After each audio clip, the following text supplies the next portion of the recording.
Comment la diaspora peut revenir investir dans le domaine agricole au pays aujourd'hui? Je ne vais pas vous le cacher, je reçois en consultation payante beaucoup de gens, beaucoup d'Africains de la diaspora qui ont envie d'investir dans le domaine agricole de façon sécurisée et sans risque. Mais je vais vous choquer. Si vous ne voulez pas risquer de l'argent, ne revenez pas au pays. Si vous ne voulez pas risquer de l'argent, vous voulez une activité qui est à 100% sécurisée, ne venez pas au pays et ne venez surtout pas dans le domaine agricole. Parce que de toutes les activités sur cette terre, l'agriculture est le domaine le plus compliqué, le plus improbable, le plus aléatoire.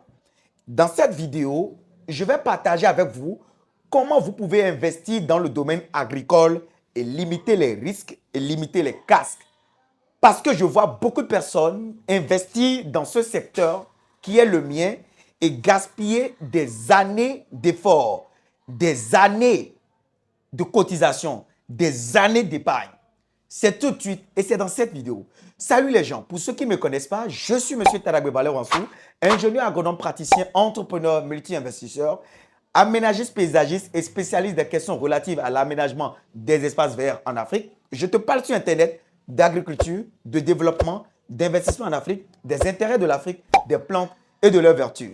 N'hésitez pas à liker la vidéo si vous pensez qu'elle va vous apporter de la valeur. Et si c'est la première fois que vous êtes ici, abonnez-vous, activez la cloche de notification pour ne plus jamais louper de pareils contenus et partagez la vidéo sur tous les réseaux sociaux pour faire grossir cette magnifique communauté d'agriculteurs modernes. Et si toi, tu recherches d'ailleurs des terres agricoles pour pouvoir investir dans le domaine agricole en Afrique aujourd'hui, je te montre Afo Impact Immobilier. C'est ma société qui s'occupe des terres agricoles sécurisées à petit budget, 600 000 francs CFA, le budget le plus minimum pour cultiver la terre et accomplir, réaliser ton projet agricole au pays. Et si toi, tu as envie de consommer des produits de la ferme en Afrique, je t'invite à t'abonner aux établissements Kilo de Fruits Bénin.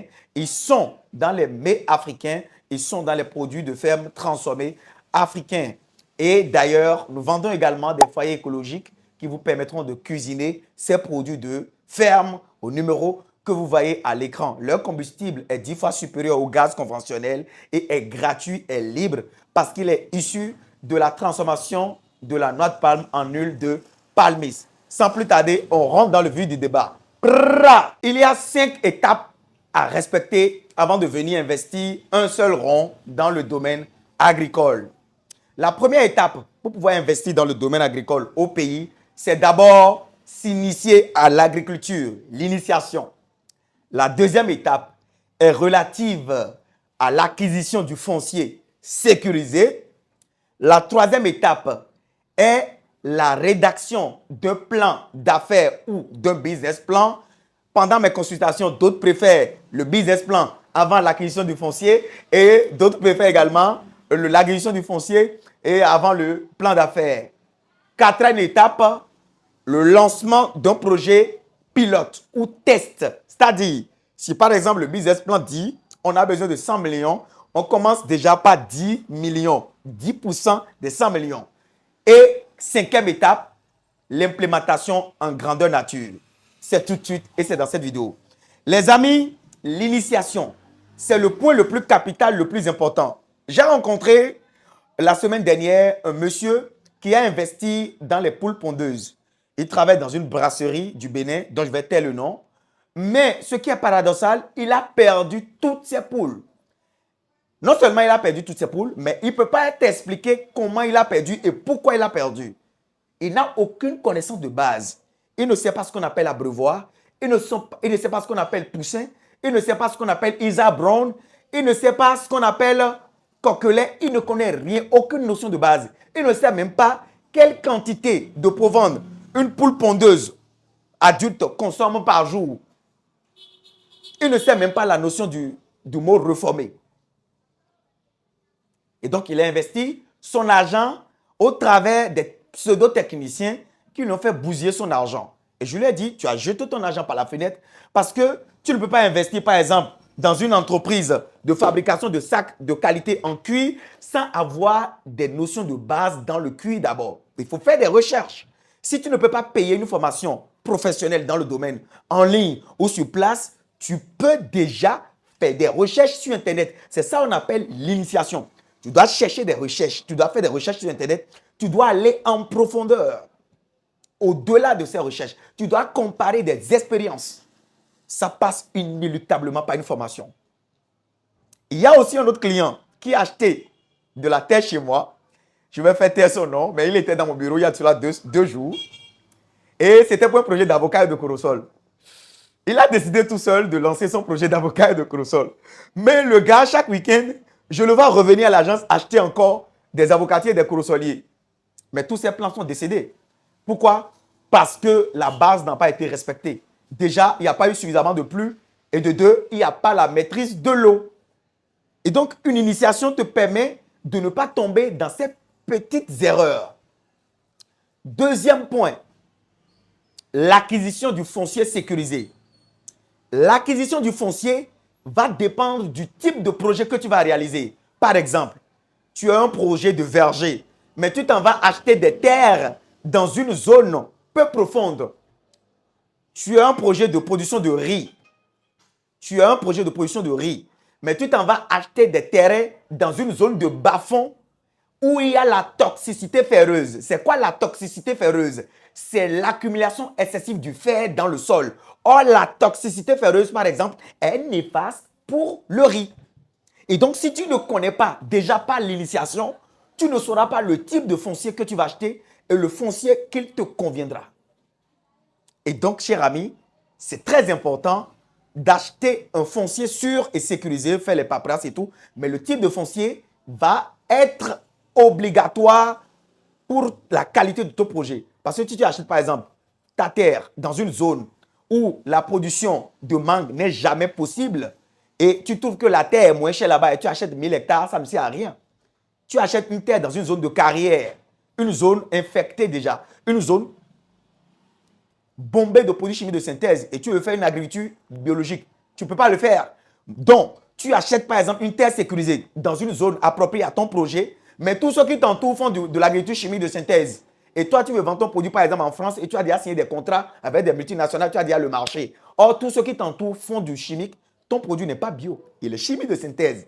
Troisième point, la rédaction d'un business plan. Le business plan, c'est la boîte à vitesse d'un projet agricole. Un projet agricole qui n'a pas de business plan, qui n'a pas de plan d'affaires, c'est comme un bateau sans capitaine. C'est comme un arbre sans racines. C'est comme si tu prends un avion sans pilote. Tu risques toute ta vie. Un business plan, c'est un document technique qui te permet de connaître les forces, les faiblesses, les opportunités et les menaces. C'est la base de tout projet d'ailleurs. Ce n'est même pas dans le domaine agricole. Un projet par exemple d'hôtel, ta banque va te demander un plan d'affaires. Un projet immobilier, ta banque doit te demander un plan d'affaires. Le business plan permet de checker le projet. Le business plan permet de vérifier les erreurs, les éventuelles difficultés que tu auras dans un futur très proche. Et donc, si tu as un projet agricole sans plan d'affaires, c'est comme tu es sur un arbre sans racines. Tu vas tomber tôt ou tard. Quatrième point, le test. Peu importe ton budget, j'ai tout dit à la diaspora. Par exemple, tu veux faire 10 hectares de poivre. Peu importe ton budget, il faut commencer avec 1 hectare ou demi-hectare de poivre. Pourquoi? Parce qu'on a beau faire l'initiation, reçu la formation, une formation de qualité, on a beau faire l'acquisition d'un foncier sécurisé, on a beau rédiger un business plan impeccable, mais en milieu réel, on ne connaît pas encore les réalités du terrain. Et les réalités du terrain ne sont pas souvent les mêmes indiquées dans un cahier ou bien dans un document technique. Par exemple, moi, j'ai fait pour un bilan de la diaspora, un projet, j'ai fait pour quelqu'un de la diaspora, je suis en train de faire pour quelqu'un de la diaspora des projets de fruits de la passion. Mais il n'y a pas la pluie. Il n'y a pas eu suffisamment plu et donc il y a eu des pertes. Et ces pertes, je vais les remplacer. Mais est-ce que ton plan d'affaires t'avait planifié ce type de dégâts? Et donc, il faut faire des tests en miniature avant de s'implanter en grandeur nature. Il faut vous inspirer des grandes marques. N'importe quelle entreprise agroalimentaire ou bien agricole sérieuse de grande envergure, avant de lancer un projet X ou une semence Y, ils font d'abord des tests pour voir est-ce que le climat, est-ce que les variations climatiques, est-ce que socialement mon projet sera accepté. Par exemple, tu as envie de faire le port. Peut-être qu'il y a un fétiche dans le village dans lequel tu as acheté ton terrain qui ne tolèrent pas l'élevage de porc. Déjà, par le plan d'affaires, bien, tu aurais déjà ces informations. Mais avec le petit test, tu vas voir, est-ce que c'est les ressources humaines qui sont de mauvaise qualité? Est-ce que c'est la terre qui est de mauvaise qualité? Est-ce que c'est le climat? Est-ce que c'est les variations climatiques? Est-ce que c'est mon budget qui ne supporte plus? Ou bien est-ce que c'est les gouvernements qui est le frein pour mon projet?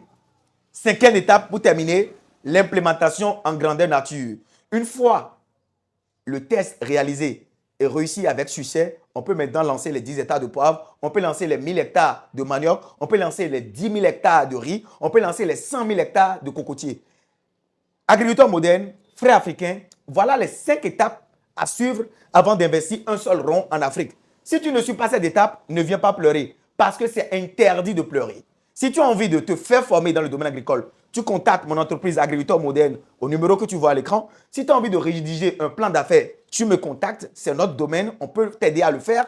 Si tu veux acheter du foncier sécurisé, tu me contactes également. Et si tu as envie d'installer un projet agricole en Afrique, tu me contactes. Je suis M. Tarabé Wansou, ingénieur agronome praticien, entrepreneur multi-investisseur. Je te parle sur ma chaîne d'agriculture, de développement, d'investissement en Afrique, des intérêts de l'Afrique, des plantes et de leurs vertus. Partage ces vidéos pour sauver des vies. On est ensemble.